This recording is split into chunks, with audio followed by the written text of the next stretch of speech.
Hey guys, welcome back to a brand new video, and in today's video, we're going to be looking at the 2024 presidential election and what I think a best and worst case scenario election would look like for both the Democratic Party and the Republican Party. So for the purpose of these videos, I'm just going to be doing a Trump versus Harris matchup because that's my current prediction for these matchups. I definitely think, as of right now, don't come back to this in 2 years and say this aged poorly or whatever, but as of right now, I do think that Trump is going to be the Republican nominee. And as of right now, I think that the Harris versus Biden thing isn't for sure. We'll have to see where Biden's at in 2 years from now, whether the Democrats are confident enough to run him again. I personally think that they're not going to be as confident. I think they're going to want to bail after 4 years and go with someone like Harris because she's the VP and because she's pretty popular within the party itself. As a result of that, I expect it to be a Harris versus Trump matchup. So this is the This is part one of two parts. And this will be the worst case scenario for the Democratic Party. We're going to do this, states based on, because we can't predict the probabilities heading into election days. We're just going to do it by margins, kind of organize it, by how much each candidate is going to win the states by. So safe margin is greater than 15 points. Likely margin is 5 to 15. Lean is 2 to 5. And then tilt would be a margin under 2% margin of victory. So Hawaii, California, Washington, Maryland, D.C., Massachusetts, Vermont, New York would be safe, as would First District of Maine. That's pretty much it for the safe Harris states. Trump would do really well in, the normal Trumpy states. Nebraska, obviously, Kansas, Oklahoma. Texas, I won't put as safe because I don't think he has the ability to win by 15 no matter what happens.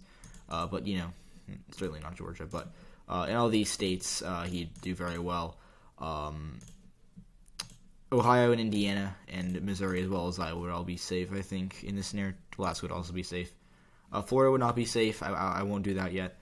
And then he'd win the 2nd District of Maine by a safe margin as well. So Trump would start with 149 safe electoral votes, Harris with 126. And these are states that would not be competitive under any circumstance in this scenario. But, yeah, we're going to get into our likely Democratic states. So the first is Oregon. And if you were thinking I was going to leave Oregon at somewhere close to a toss-up or even close to that territory, that would be ridiculous. First of all, this is not a red eagle politics video. Second, the trends that we're seeing in Oregon don't suggest this swing to the right, because the only area of I shouldn't say the only area, but the area of Oregon that's growing the most is suburban Portland, and Portland, the city itself, is expanding to suburban sprawl, which is good for Democrats because they're gaining votes in the suburbs. So that's why I don't think Oregon's really good for Republicans long term.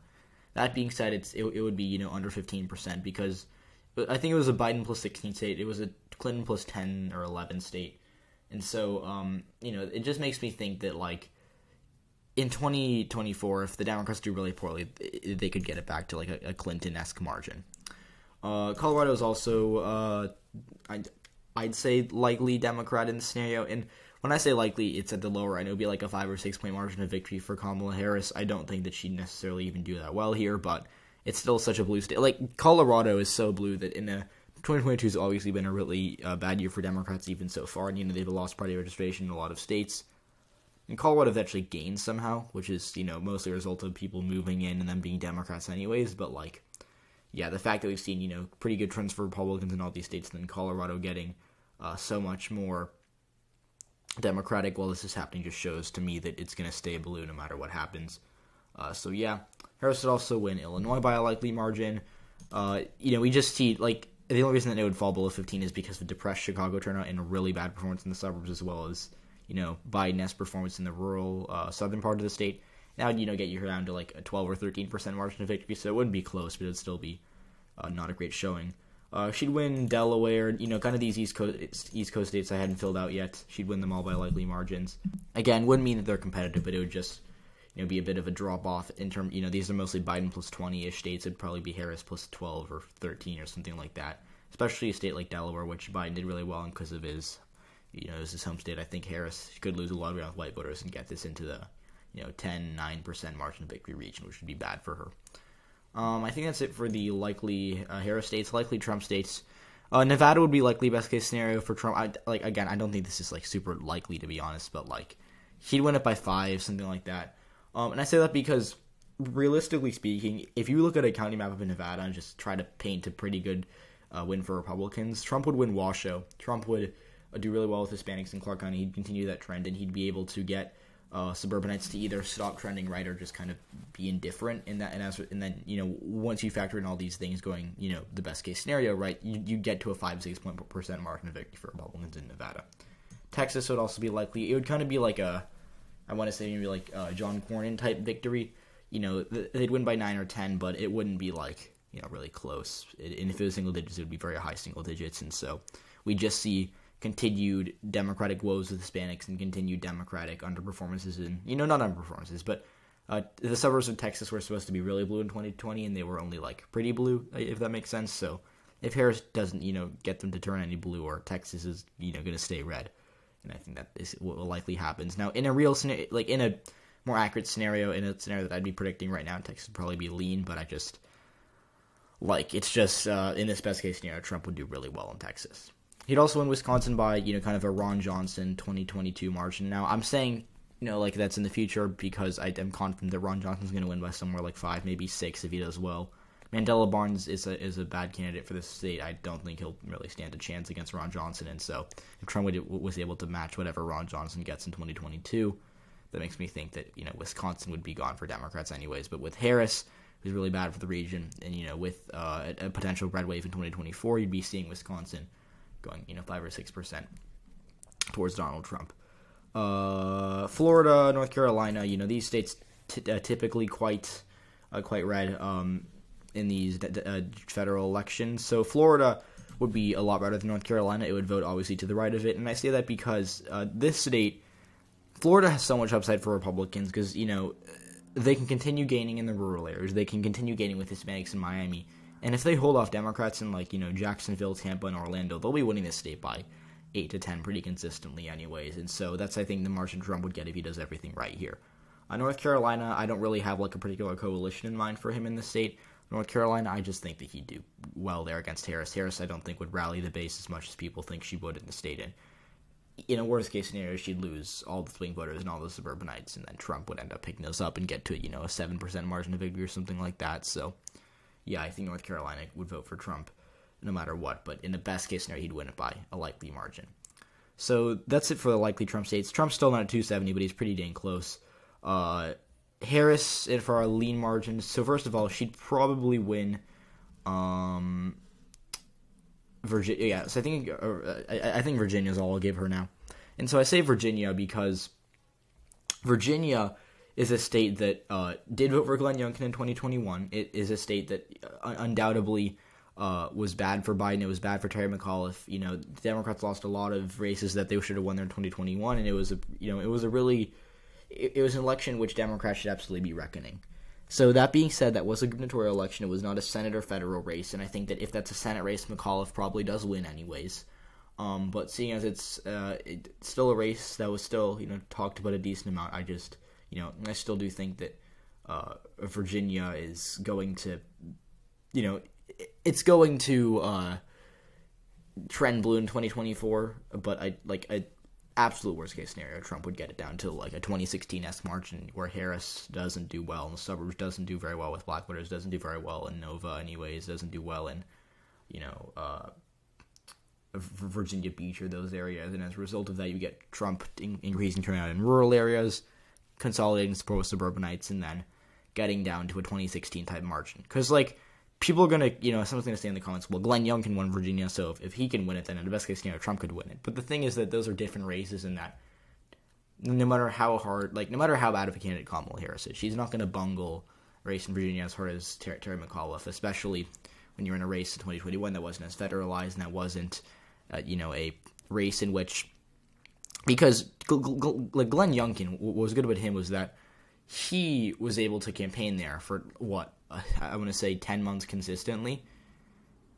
Trump wouldn't really make a play for Virginia unless he needed it, which he wouldn't. If heading into election day we're getting really bad polls for Harris, Trump doesn't need to win Virginia. He'd just be trying to hold on to the states he's had a lead in and win anyways. So, Virginia, I get people, or, you know, this hype about it being red again, but I just, I don't buy it even in a best case scenario for Republicans.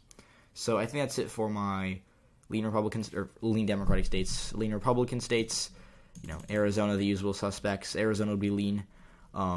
Trump would probably win by a little under 4, or maybe a little under 5. I'll be generous, but Arizona would absolutely go for Trump because you'd have seniors coming out big for him, you'd have Hispanics continuing to trend to the right in this scenario, and you'd have suburbanites just not really doing anything for Harris. Now it'd get you to about a 5-point victory for Trump in the state of Arizona. In Minnesota, he'd probably win Minnesota by a lead margin. Same with Michigan, Pennsylvania, just the entire Rust Belt, really. But not Maryland, though. But so in these states, you'd probably see. So in Minnesota and Michigan, it would just take continued, really bad numbers for Democrats with working class voters. You'd see a continued drop in support for Democrats with voters of color, or I guess drop in turnout, and you'd see a continued surge for Republicans in rural areas because rural Michigan and rural Minnesota still isn't as red as it could be. It's red, but it could be a bit redder. And if Trump, is able to max that out in 2024, while getting Harris's key voters to kind of stay home or not turn out as well or whatever, that would get you to victory in these states. Pennsylvania, he'd just need to kind of do what Toomey did in 2016, but a little differently, obviously adjusted for partisanship. He'd have to do well with working class voters and rural voters, which he would do pretty easily against someone like Harris. Consolidate support in the working class areas in Scranton and Harrisburg and those areas, and then you would be getting for Trump, ideally that there'd be lower turnout in Philadelphia, and you'd have the suburbs,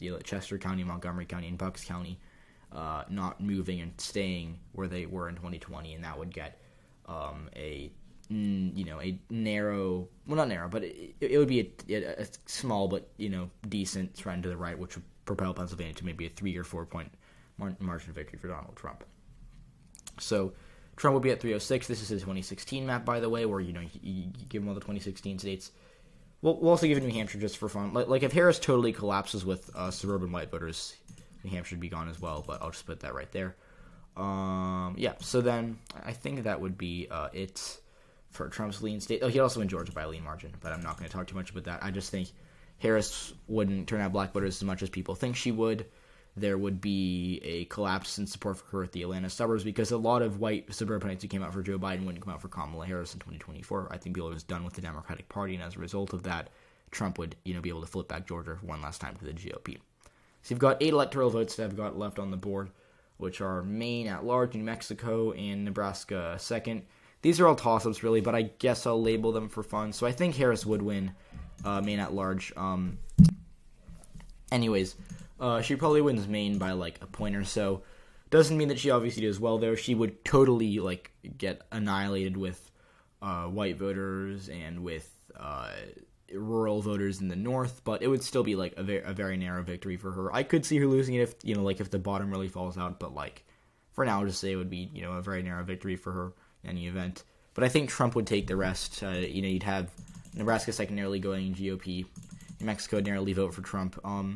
So these states, I think, are different, obviously. So New Mexico, you'd see a Florida-esque, just absolute destruction of Democrats with Hispanics. In the South, you'd have rural Hispanics just not turning out for Democrats, going for Trump. Harris would just not be it with these voters. You'd have Trump improving in the city of Albuquerque, and you'd have to do really well in the suburbs to win the state. It's not likely at all. My current 2024 election rating for New Mexico is that it's likely Democratic, but, right now I would definitely say that in a best-case scenario, Trump would, narrowly carry it, but I think carry it with an expectation going into the night that it would be very competitive. So New Mexico, narrowly for Trump, and then the second is Nebraska. It's close, so they drew it to be a little Republican-leaning. It's still a Biden plus 7 seat, but, if Omaha and its suburbs just hated Harris for whatever reason, it'd vote for Trump again. So I think, actually, I'll put it as a lean margin, because I think, 2016. Anyways, by the way, my apologies for any background noise. I live with siblings, so, can't do much. Anyways, so that's it for this video. I hope you enjoyed. If you did, please leave a like, subscribe to the channel if you haven't already. Tell me what you think about this map. Tell me what you think would, be different in your eyes or whatever, but, hope you enjoyed. Leave a like if you didn't, or did enjoy. I don't really care. I mean, if you want to leave a dislike, you can, because it helps me with the algorithm, But anyways, leave a like, do whatever you want. See you in the next one.